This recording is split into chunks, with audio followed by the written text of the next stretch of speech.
물반 고기반이 바로 이런 걸까?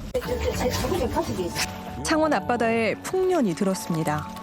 그냥 대충 던져도 이렇게 잡히네요. 그물을 던지는 족족 한가득 낚아올려지는 물고기들. 몇 마리를 덤으로 얹어줘도 어부의 마음은 넉넉하기만 합니다. 물고기 떼가 몰려왔다는 소식은 이달 초 동네 주민 기철 씨에게도 전해졌습니다. 그날 시우야 김수수 형님이 전화 와갖고 고기 좀 주고 먹으라 하는 거야. 나이트 내려온다 빨리 잡아라 하더라고. 내가 살치다 보면 난리가 아니었어 난리가. 그건 끝이 보이지 않을 정도로 이어진 물고기 떼의 모습이었습니다.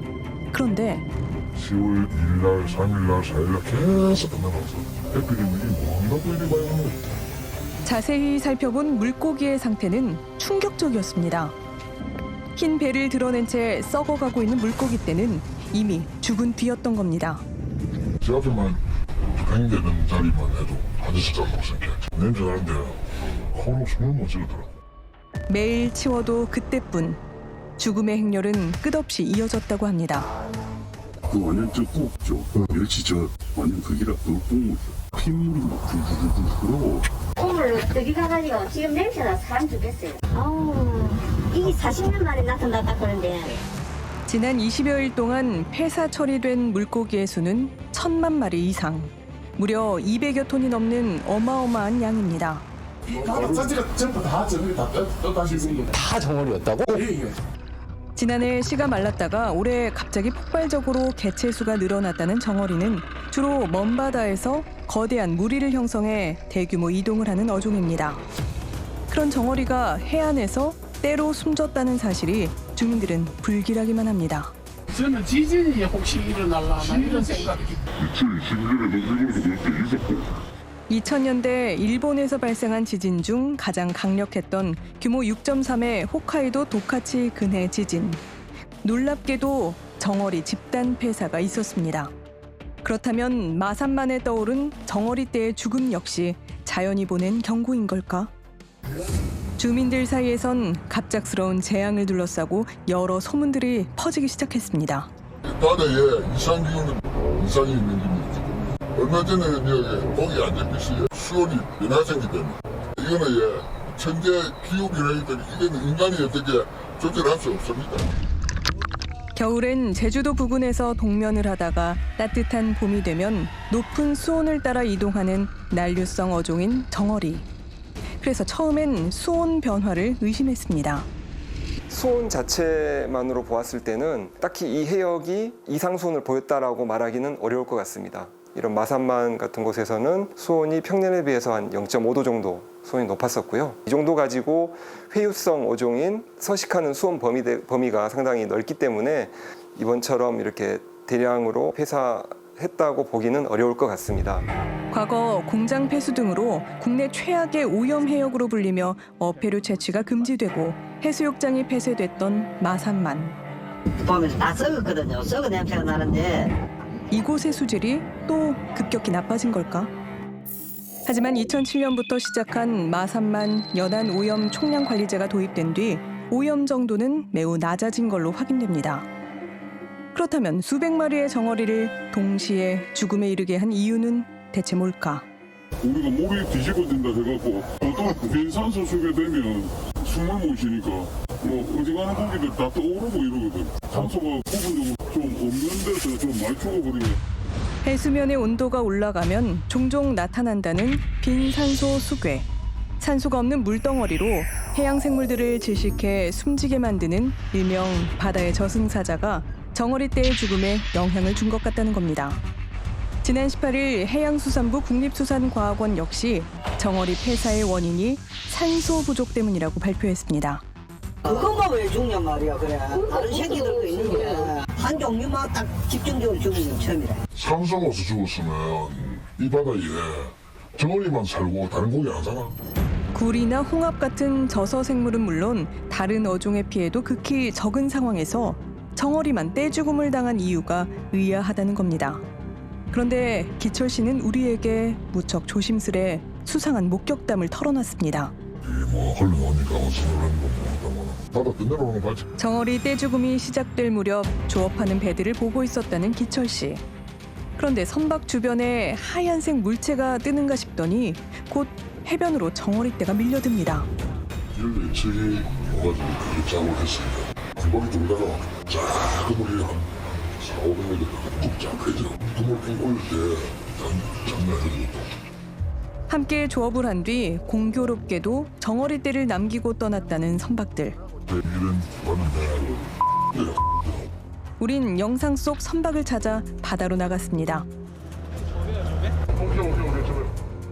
영상 속의 것과 무척 닮은 모습의 선박들. 대박호. 기철 씨가 목격한 바로 그 배가 맞습니다. 그런데 대박호와 일행은 사라지고 맙니다. 이들은 어디로 간 걸까? 아버님 말씀 좀 여쭐게요. 라고 써있던데. 이거 이식으로 낸데 이거는 일반 자연은 아니고 시구리 배가 뭐예요? 고기 잡는 데인데 잡아 잡는 데인데 이식으로 해는 돈 내는 거 저는 지금이 그거 잡으니까 저기 보면은 저쪽에 파란 데들 있죠. 네. 맞은편? 하지만 선착장에선 도무지 보이지 않는 대박호. 혹시 수협에서 선박 주인의 연락처를 알지 않을까? 그럼 일단 전화번호 가르쳐도 되겠습니까? 우린 그에게 꼭 묻고 싶었던 게 있었습니다. 버리신 적은 혹시 없으세요? 정어리를? 버릴 이유가 없습니다. 수협에 입항을 하면 네네. 지금 최고 가격은 17,000원 정도 나가거든요. 전부 다 돈인데 그거를 버리고 할 이유 자체가 없죠. 모든 어종을 다 잡는 자신들이 돈이 되는 정어리를 굳이 버릴 이유가 없다는 겁니다. 게다가 마치 선박배들이 어군을 잘못 싸서 돈이 안 돼서 버렸다. 선박이 얼마나 작업을 하면 그게 100톤, 200톤씩 가에 밀려가지고 집단 폐사하기에 사체가 떠밀려오고 맞지도 않는 이야기를 하고 있으니까.